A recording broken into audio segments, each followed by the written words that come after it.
Steelers trade talks are really starting to pick up as we are now around 24 hours away from the trade deadline, and NFL Insider has just dropped a bombshell. New reports surrounding one player in particular that not only has fans fired up, but has huge implications going forward into tomorrow's deadline. We'll break down exactly what this update is and discuss how it affects the Steelers as well as a few other trade updates. It's going to be a crazy, and ahead of what's going to be rather a crazy 24 hours. But before we get into it all, if you're a part of the percentage or aren't subscribed to the channel, quick reminder, hit that subscribe button. About 67% of you who are watching right now aren't subscribed. You guys have been absolute beasts of the support, folks, and the deadline is tomorrow, and the Steelers are coming off of a massive win against the Colts. Their defense stepped up against the number one offense in football in the Colts, and now it is on the front office, Omar and others, to get the job done, acquire a wide receiver, maybe even acquire some more defense help, but at least for now, acquire a wide receiver and really push his team as far as they can get, even though, you know, a lot of you guys have some doubts there with Mike Tomlin. But a brand new report has dropped surrounding Jaylen Waddle. Now, I had a video on him a couple weeks ago, and it seemed that the Dolphins didn't want to trade him. But after getting rid of, I believe, Chris Grier, you can see here, sources say the Dolphins are now at least considering dealing Waddle. It would be expensive, as young stars in their prime are, but not completely off the table. But in order to trade him, something would have to blow the doors off of the, I guess the hinges for them to deal him. But at least GMs aren't being pushed to voicemail metaphorically. With a lot of pass catchers available at the deadline, Waddle becomes the hottest commodity. He's only 27 years old. Yes, as he's only 27 and just signed a 3-year, $85 million deal. So, folks, this would be the perfect opportunity to not only pair Jaylen Waddle with DK Metcalf, which would be a disgusting duo, but also to give this team a true, dual threat potential here. Because currently, and we saw yesterday, they had Calvin Austin. He looked pretty good. And some people are going to claim that he is a good WR2 and that he can do that. I don't know yet if he is a good enough WR2 to be the second wide receiver on a Super Bowl caliber team. He has some, he's not super strong. He's not super tall. He's pretty fast. That's obviously his main thing. But Jaylen Waddle would be an absolute stud. And you can see this here in 22 games without Tyreek Hill, so being the main focal point. He has 136 receptions, almost 1,600 yards, and 10 touchdowns. He is a true wide receiver one when he's asked to be. And the good news is, if he got traded over from the Dolphins to the Steelers, yes, it would cost a lot. And I'm not saying necessarily that the Steelers should give up all their draft picks because, rumor is they want to keep their first-round pick in 2026 to potentially draft a quarterback and then bring Rodgers back next year and have him, work behind him. You'd, of course, have Will Howard as well, and Mason Rudolph. But I like the idea of going for Jaylen Waddle. Now, of course, the asking price will be super expensive, but Waddle and Metcalf, that's a tandem that can win you a Super Bowl. And after the win yesterday, all eyes are on the deadline for this team. You have to improve the offense. And yes, Calvin Austin got more involved yesterday than he had in previous weeks, but I still don't think I'm not fully sold on him being a WR1. We saw Roman Wilson made the boneheaded play trying to backflip when all he needed was a first down and then to run the clock down through the run game. A lot of different things. But at the end of the day, one more wide receiver in my mind would push this team over the top. And Adam Schefter came out and revealed the asking price is a first-round pick and more. So not only will the Steelers have to give up the 2026 first-round pick, but you probably have to give up some sort of player as well, or maybe another pick. And this is where I ask you guys to kind of leave your feedback down below. Jaylen Waddle, an absolute stud, right? We know how good he is, especially in the absence of Tyreek Hill. He is a dominant WR1.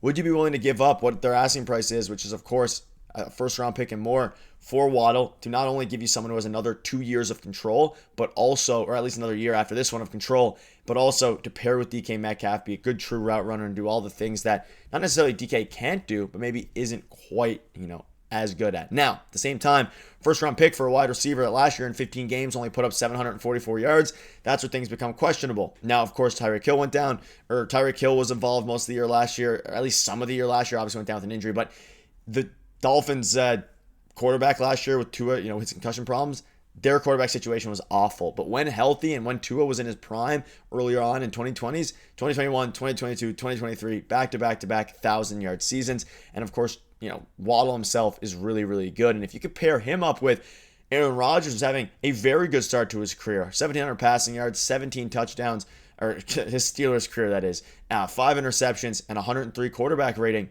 that's pretty good. And you can pair him up with, he's had a historic career. We all know how good he is. But for him to get off to that much of a hot start with his Steelers, wide receivers with just DK Metcalf, you add one more, I think this team can really make a run for it. And a new article dropped as well from Yahoo Sports revealing some of the top teams that would be interested, their top targets according to their reporters and their writers. Pittsburgh Steelers, number, I think, among 5. So after DK Metcalf, the next wide receiver in the Steelers doesn't even have 200 receiving yards yet in the season. Of course, that's being Roman Wilson and obviously, Calvin Austin. You add one more wide receiver, Waddle makes the most sense just because he's the perfect complement to Metcalf. Like I mentioned, they're both downfield receivers, but Waddle can play out of the slot and make plays in space. Rodgers isn't having his best season by any means, but is having a great year. So adding Waddle might help his offense improve and look much better. And Rodgers said that himself. A brutally honest Aaron Rodgers after a win. We got to look in the mirror and play better on offense. I love this tough love, harshest critic. And it's true. The offense hasn't been fantastic, even though Aaron Rodgers has been pretty good. Not bad.